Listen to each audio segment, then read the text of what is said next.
கர்த்தர் அந்த இடத்துல ஏசாயா தீர்க்கதரிசி மூலமா பேசுறாரு.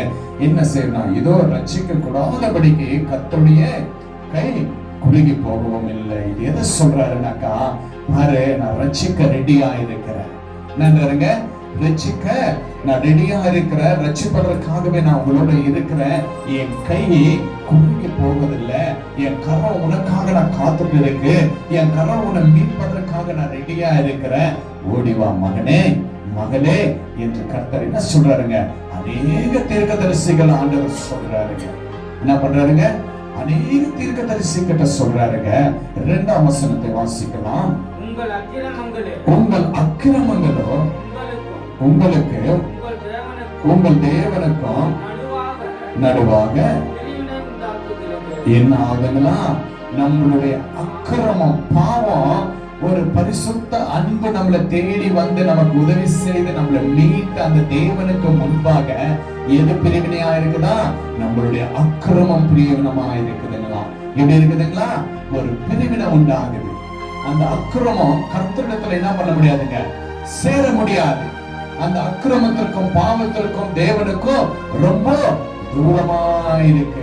அந்த அக்கிரமத்திலே பாவத்திலே நம்ம விழக்கூடாதுன்னு சொல்லிட்டுதான் நம்ம ஆண்டவராகிய தேவன் என்ன செய்கிறாருனாக்கா, வார்த்தை மூலியமாக அநேக தீர்க்க தரிசிகளை ஆண்டவர் என்ன செய்யறாருங்க, தெரிந்து கொள்ளுகிறார். அந்த தீர்க்க தரிசனைகளுக்குள்ள ஆண்டவருடைய வார்த்தையை கொடுத்து இன்றைக்கு என்ன நடக்க போகும், நாளைக்கு என்ன நடக்கும், இன்னைக்கு இந்த நிலைமை எப்படி இருக்குது என்று ஒவ்வொரு நாளும் இஸ்ரவேல் ஜனங்களை கர்த்தர் வழி நடத்திட்டு வந்தாரு. ஆனா ஆண்டவர் அந்த இடத்துல சொல்றாருங்க, என் கை உனக்கு குறுகினதா அல்ல என்றாருங்க. என்னன்றாருங்க? என் கை குறுகினது அல்ல. என் கரம் உன்னை மீட்பதற்கு, உன்னை ரட்சிப்பதற்கு எப்படி இருக்குதுங்களா? விசாலமா இருக்குதுங்க. எப்படி இருக்குதுங்க? விசாலமா இருக்கிறது. நீ கூக்குரலிட்டு நீ என் இடத்துல கூப்பிடும் பொழுது என்னுடைய செவி என்ன இருக்குங்க, உங்க பக்கமா சாய்கிறதா இருக்கிறது. அல்லேலூயா. நான் கேட்கிற தேவனா இருக்கிற, உன்னை மீட்கிற கரத்தினுடைய வல்லமுள்ள தேவனா இருக்கிறேன் என்று ஆண்டவர் எல்லா ஜனத்தையும் பார்த்து ஆண்டவர் இந்த வாக்கு கொடுக்க வல்லவராக இருக்கிறார். ஆனாலும் தேவனுக்கு விரோதமா தான் என்ன செய்யறாங்க, வாழ்ந்து கொண்டு இருக்கிறாங்க. ஆனா ஆண்டவர் என்ன சொல்றாருங்க, உனக்கும் எனக்கும் எவ்வளவு ஒரு அன்பு இருந்துச்சு, எவ்வளவு ஒரு நட்பு இருந்துச்சு. உன்னை செங்கடல்ல இருந்து உன்னை நான் என்ன பண்ணேன், பிரித்தை காப்பாற்றினேனே. எகிப்தில இருந்து உன்னை என்ன பண்ண, நானு கொண்டு வந்தனே. சிறையிருப்பை நான் மாற்றினேனே. உனக்கு எனக்கு ஒரு நல்ல அன்பு இருந்துச்சு. ஒரு பஸ்கா பண்டிகை நீங்க பண்ணீங்களே, இப்படியெல்லாம் நான் உன்னோட இருந்தனே, உன்னோட நான் பேசினேனே, நீ கேட்கறதெல்லாம் நான் கேட்டு கொடுத்தனே, மண்ணா கொடுத்தனே, இறைச்சி கொடுத்தனே. ஐயோ, நீங்க மாசம் சாப்பிடணும்னு ஆசைப்பட்டீங்க, உங்களுக்கு காடையை கொடுத்தனே. வனாந்தரத்துல கசப்பான தண்ணியை நான் என்ன பண்ண, ஆசீர்வாதமாய் மதுரமாய் மாற்றினேன். இப்படியெல்லாம் உனக்கும் எனக்கும் ஒரு நல்ல அன்பு இருந்துச்சு. இந்த அன்பு எங்க பிரிஞ்சு போகுது? இன்றைக்கு நம்மளை பார்த்து கேட்கிறாரு, மகனே, மகளே, உனக்கும் எனக்கும் இருந்த அந்த நட்பு, அந்த அன்பு ஏன் விட்டு பிரிந்து இருக்கிறது? உனக்குள்ள இருக்கிற அக்கிரமம் என்கிட்ட சேர விட மாட்டேது. அல்லேலூயா, அல்லேலூயா. அதுதான் இங்க சொல்லப்பட்ட, உங்கள் அக்கிரமங்களே உங்களுக்கும் உங்கள் தேவனுக்கும் நடுவாக பிரிவினை உண்டாக்குகிறது. உங்கள் பாவங்களை அவர் உங்களுக்கு செவி கொடாதபடிக்கு அவருடைய முகத்தை உங்களுக்கு என்ன பண்ணுகிறதா, மறைக்கிறது. ஒரு வெளியா இருக்கிற, ஒரு வெளிச்சமா இருக்கிற, நீ நடக்கும் பொழுது உனக்கு நான் மேக ஸ்தம்பமா இருக்கிறேன், இரவுல உனக்கு நான் அக்னி ஸ்தம்பமா இருக்கிறேன். இவ்வளோ நன்மையா என் முகத்தை உனக்கு நான் வைத்திருக்கிறேனே. இப்போ ஏன் உனக்குள்ள எனக்குள்ள ஒரு அன்பு இல்ல? என் அன்பு ஏன் உனக்கு இன்னும் கிடைக்காம இருக்கு? அவர் சொல்றாருங்க, அந்த பாவத்தை நிமித்தமா, நம்முடைய அக்கிரமங்கள் நிமித்தமா. அதுதான் பாருங்க இங்க சொல்லப்பட்டிருக்கிறது. அந்த அக்கிரமங்கள் நம்மளை என்ன பண்ணி இருக்குதுங்களா, ஆண்டவர் விட்டு தூரமா போயிருக்கிறது. இந்த அக்கிரமம் எப்ப நமக்குள்ள வரும்? இந்த பாவம் எப்ப நமக்குள்ள வரும்? நம்ம ஆண்டவரை தேடாத பொழுது, கிறிஸ்துவை நம்ம விசுவாசிக்கும் பொழுது, ஆலயத்துக்கு போகாத பொழுது, வேதத்தை வாசிக்காத போது, தேவனுடைய வார்த்தை நம்முடைய காதுகளை கேட்காத போதெல்லாம் நம்ம என்ன செய்கிறோங்க? பாவத்தை நோக்கி நம்ம கடந்து போகிறோம், உலகத்துடைய காரியத்துக்கு நம்ம கடந்து போகிறோம். ஆனா ஆண்டவர் சொல்றார், பிரியமான தேவச்சனமே, நீ என்னை நோக்கி கூப்பிடு, உனக்கு நான் என்ன செய்கிறேன்? திரும்ப கிடைக்கிறாரு. அப்ப ஆண்டவர் அந்த சங்கீதத்துல கூட சொல்றாரு இல்லையா, தாவீது அழகா சொல்லுவாரு, அவரை நோக்கி பார்த்தவர்கள் என்னவா இருக்கிறார்களாம்? பிரகாசம் அடைந்திருக்கிறார்கள், அவருடைய முகங்கள் வெட்கப்படுவதில்லை. அவருடைய முகத்தை நம் முகத்துல வைக்கிறார். அல்லேலூயா, அல்லேலூயா. எத்தனை பேர் விசுவாசிக்கிறீங்க? அல்லேலூயா. ஒரு கரங்களை தட்டி ஆண்டவரை மகிமை உண்டாக்கலாமா? நன்றி ராஜா, நன்றி ராஜா, நன்றி ராஜா. அப்ப பாருங்க, அவருடைய முகத்தை உங்களுக்கு மறைக்கிறது. அப்ப ஆண்டவருடைய முகம் நமக்கு மறைக்கப்பட்டிருந்தா நமக்கு ஒரு சந்தோஷமும் கிடைக்காது. நம்ம எங்க போயிட்டு இருக்கிறோம்? பாதாளத்திற்கு போயிட்டு இருக்கோம். நம்ம எங்க போயிட்டு இருக்கிறோம்? ஒரு இருள போயிட்டு இருக்கிறோம். நம்முடைய வாழ்க்கை எப்படி இருக்கு?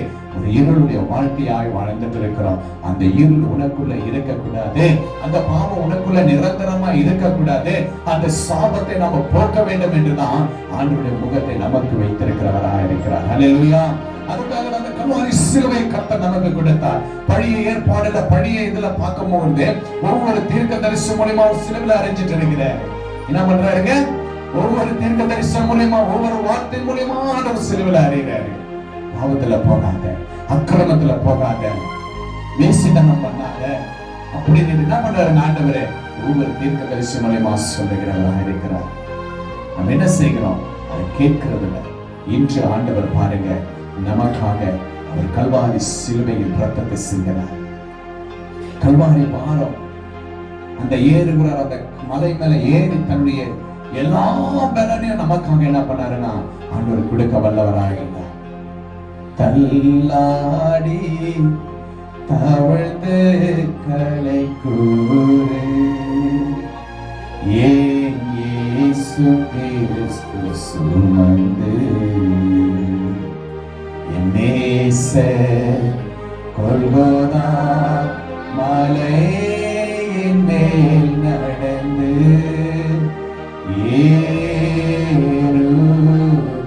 ஏறுகிறார். அந்த பிலாத்தோ கரை கழுவே ஆண்டவரை அனுப்பி வைத்தார். உனக்காக எனக்காக அந்த கல்வாரி சிலுவையில் ஆண்டவர் ஏறுகிறார். அந்த பாரத்தோட இயேசு சுமக்கிறார். உன் பாவத்தை சுமக்கிற தேவாட்டுக்குட்டியானவர் அந்த கொல்கோதா மலையில தள்ளாடி தவிழ்ந்து, ஆண்டவர் என் பிள்ளைகளை நான் மீட்கணுமே, அந்த அக்கிரமம் என் பிள்ளைகளுக்கும் எனக்கும் ஒரு இடைய உண்டாகிடுச்சே, என் பிள்ளைகள் என்னை விட்டு பிரிந்து போகக்கூடாது. தீர்க்கதரிசனம் அநேக வார்த்தைகளை சொன்னார். அதையோ மீறி ஆண்டவர் தன்னுடைய ஜீவனையே நமக்காக வைத்தார். தன்னுடைய ஜீவனையே நமக்காக வைத்தார். அந்த கல்வாரி சிலுவையின் ரத்தத்தை நம்ம ஒவ்வொரு நாளும் நினைக்கும் பொழுது நம்ம ஆண்டவர் விட்டு நம்ம பிரிய மாட்டோம். ஆண்டவருக்குள்ள நம்ம இணைந்திருப்போம். ஆண்டவர் நமக்கு பெரிய நன்மை செய்திருக்கிறார், பெரிய கிருபை அளிச்சிருக்கிறார்.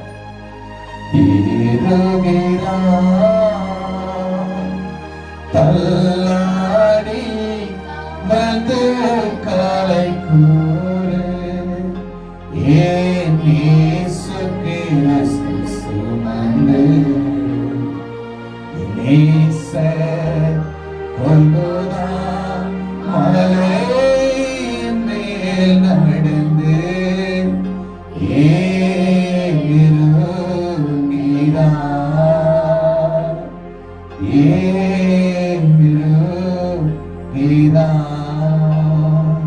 உனக்காக எனக்காக மகனே மகளே அவர் அந்த கொல்கோதா மலையில ஏறினார். அந்த சிலுவை ஆண்டவர் என்ன செஞ்சாருங்க? சுமந்தார். அந்த சிலுவை என்பது சாதாரண ஒரு சிலுவை கிடையாது. அந்த சிலுவை எதை குறிக்கிறது என்றால் நம்முடைய பாவங்களை குறிக்கிறது. நம்முடைய பாவங்களை சுமந்து ஆண்டவர் அந்த பாவத்தை சுமந்து நம்மளை மீட்டு நம்மளை ரட்சிப்பதற்காகவே இந்த உலகத்துக்கு வந்த தேவன் நம்மை எத்தனை அன்பு வைத்திருக்கிறார், நம்மை எத்தனை அன்பு வைத்திருக்கிறார், எத்தனை பிரியம் வைத்திருக்கிறார், எத்தனை பாசம் வைத்திருக்கிறார். மகனே மகளே, பாருங்க, அந்த பாசத்தை ஆண்டவர் எப்படி என்றால் நமக்கு காட்டுகிற ஒரு வல்லவராக இருக்கிறார். படிக்கலாம் கீழ் வசனம். ஏனென்றால் உங்கள் கைகள் இரத்தத்தாலும் உங்கள் விரல்கள் ஆமென். பாருங்க எப்படி இருக்குன்னா, நம்முடைய கைகள் இரத்தத்தாலும் உங்கள் விரல்கள் அக்கிரமங்களாலும் கரைப்பட்டு இருக்கிறது. நம்ம கரைப்பட்டு இருக்கோம். அந்த கரைப்பட்டுக்கிறதுனால அவரோட போய் இணைந்து இருக்கிறதுக்கு நம்மளால என்ன முடியலைங்க, முடியல. அதுக்காக தான் ஆண்டவர் சொல்றாரு, என் காது என்ன பட்டிருக்கிறது, என் செவி நீ கூப்பிட்டா உடனடியாக கேட்கக்கூடியதா இருக்க மூடப்பட்டதில்ல, என் கரம் விசாலமா இருக்குது உன்னை மீட்பதற்கு. ஓடிவா மகனே, ஓடிவா மகளே என்று ஆண்டவர் அன்று விரும்பின தேவனா இருக்கிறார். அன்பு நமக்கு கொடுக்கிற ஒரு நல்லவரா இயேசு இருக்கிறவரா இருக்கிறார். படிங்க. அதுக்கு பிறகு உங்கள் உதடுகள் பொய்யாய் பேசி உங்கள் நாவு நாயை கேட்டு வசனிக்கிறது. ஹல்லேலூயா. அப்போ நம்ம உதடு எப்படி இருக்குதா, பொய்யா இருக்குதா. ஆண்டவர் உண்மையா தேடுறது இல்லையா, உண்மையான அந்த வார்த்தை தேவன் வார்த்தை நம்ம என்ன பண்றது இல்லைங்களா, ஆண்டவர் விட்டு போக முடியுது அவருடைய சமூகத்துக்கு இல்ல. பொய்யான வார்த்தையில நம்ம என்ன பண்றோங்க, ஆண்டவருக்கு விரோதமாக இருக்கிறோம். ஆண்டவர் சொல்றாரு, நீ பொய்யா என்ன கூப்பிட்டு இருக்கிற, பொய்யா என்ன நீ என்ன பண்ற, நேசிக்கிற, உண்மையா என்ன நீ என்ன பண்ணல, கூப்பிடல, நேசிக்கலன்றாரு. அப்ப ஆண்டவர் எதை பார்க்கிறாரு, உண்மையை பார்க்கிறவரா இருக்கிறார். உண்மையா இவனை நேசிக்கிறவரா. ஏன் ஒரு உண்மையை பார்க்கிறார் என்றால், அவர் உண்மை உள்ள தேவனாய் நமக்குள்ள என்ன பண்றாருங்க, வாசம் செய்ய நல்லவரா இருக்கிறார். ஹல்லேலூயா, ஹல்லேலூயா. அப்ப பாருங்க, அவருடைய கை குறுகி போனது இல்லைங்க. அவர் நம்ம வைத்திருக்கிற அன்பு விளையாட பெற்ற ஆசீர்வாதமா இருக்கு. அந்த நிமித்தம் அவர் மாம்ச ரீதியாய் வந்து உலகத்திற்கு ஒரு குமாரனாய் அவர் பிறந்து பரிசுத்தத்துல வந்து அந்த கல்வாரி சிலுவையில நம்ம ரத்தத்தால் அவரை மீட்டு ரட்சித்து புதிய ஒரு கிருபையை ஆண்டவர் ஆசீர்வதித்தார். இப்படி ஒரு நாள் கிறிஸ்துவுக்குள் இருந்தால் புது சிருஷ்டியாயிருக்கிறான். பழையவெல்லாம் என்ன ஆயிடுச்சுங்க, முடிந்து போகிறது. அப்போ எல்லாம் நம்ம மனம் திரும்பி, மதமாற்றம் அல்ல, மனம் திரும்பணும். எப்படிங்க, மனசுல இருக்கிற கெட்ட சிந்தனை எழுதிட்டு உனக்காக மனம் திரும்புதல். எப்படின்னா, ஒரு நல்ல நீதியின் கிரீடத்தை தேடுவதற்காக இயேசு வந்தார். ஹல்லேலூயா. அந்த நீதியின் கிரீடம் உனக்காக வைக்கப்பட்டிருக்கிறது. அந்த நீதியின் கிரீடம் நம் ஆண்டவராகிய இரட்சகர் இயேசு கிறிஸ்து நமக்கு கொடுக்க அவர் பாத்திரனா இருக்கிறார். அப்ப எவ்வளவு நம்மளை அன்பு வைத்திருக்கிறார் பாத்தியா. அந்த உள்ளமெல்லாம் உருகுதையா. எப்படிங்க, உள்ளமெல்லாம் நமக்கு உருகணும். ஏன், அவர் செய்த நன்மைகள் அவ்வளவு பெரியதாய் நம்மளை ஆசீர்வதிக்க கர்த்தர் வல்லவராய் இருக்கிறார். ஹல்லேலூயா, ஹல்லேலூயா. தன்னால கண்ணு கலங்குதே கர்த்தாவே உம்மை நினைக்கிறே. தன்னால கண்ணு கலங்குதே கர்த்தாவே உம்மை நினைக்கிறே. இந்த தெல்லு பூச்சிக்கு நல்ல வாழ்க்கை தந்தீரே, என்னை நல்லவனாக அலையில் வைத்துக் கொண்டீரே. இந்த தெல்லு பூச்சிக்கு நல்ல வாழ்க்கை தந்தீரே, என்னை நல்லவனாக அலையில் வைத்துக் கொண்டீரே.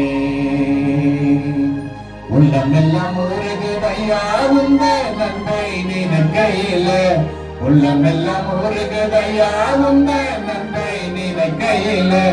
தன்னால கண்ணு கலங்குது கர்த்தாவே உம்மை நினைக்குது. தன்னால கண்ணு கலங்குது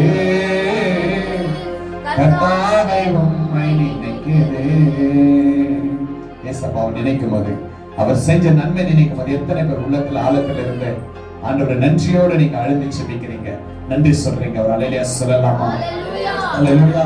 அப்ப அந்த அக்கிரமங்கள் எல்லாம் எப்படி இருக்குது என்றான்னா, கர்ப்பத்தை தரிக்கிறது போல அந்த அக்கிரமம் பெறுகிறது என்று 4ஆம் வசனத்துல நம்ம வாசிக்கிறோம். நீதியை தேடுகிறதும் இல்லை, சத்தியத்தின்படி வழக்காடுகிறதும் இல்லை, மாயையே நம்பி. பாருங்க, இங்க சொல்றாரு, நீதியும் தேட மாட்டீங்க, சத்தியத்தையும் தேட மாட்டீங்க, மாயை உங்களை ஏமாற்றுகிறத நீங்க என்ன பண்றீங்க, நம்புறீங்க. அபத்தமானது பேசுகிறீர்கள், தீமையை கற்பம் தரித்து அக்கிரமத்தை பெற்றுக் கொள்ளுகிறீர்கள். ஹல்லேலூயா. அப்ப பாருங்க, ஒரு கர்ப்பவதி ஆகுறாங்கன்னா அவங்க என்ன பண்றாங்க? ஒரு குழந்தைய இந்த உலகத்துக்கு கொண்டு வராங்க இல்லையாமா? அந்த தேவ பிரியமானவர்களே, அந்த போல தீமையும் அக்கிரமத்தையும் ஆண்டவர் சொல்றாரு ஒரு கர்ப்பத்தை போல உருவாக்கிட்டு இருக்கிறாங்க. அப்ப எவ்வளவு ஆண்டவருக்கு வேதனையா இருக்கும் இல்லையா? அப்பா ஆனா அந்த பாவத்துல இருந்தும் ஏசப்பா நம்மள என்ன பண்ணாருனாக்கா, ஆண்டவராக ரட்சகர் நம்மள மீட்டாரு. இன்றைக்கு நீங்க நாங்க எல்லாருமே எப்படி இருக்கிறோம்னா ஒரு கிறிஸ்துவ ஜீவத்துல இருக்கிறோம். ஹல்லேலூயா. கிறிஸ்துவனுடைய ரட்சப்புல எத்தனை பேர் இருக்கிறீங்க? ஒரு ஆமென் சொல்லலாமா? இயேசு எனக்காக வந்தார் என்று ஒரு ஹல்லேலூயா சொல்லலாமா? என் பாவத்தை மன்னித்தார் என்று ஒரு ஹல்லேலூயா சொல்லலாமா?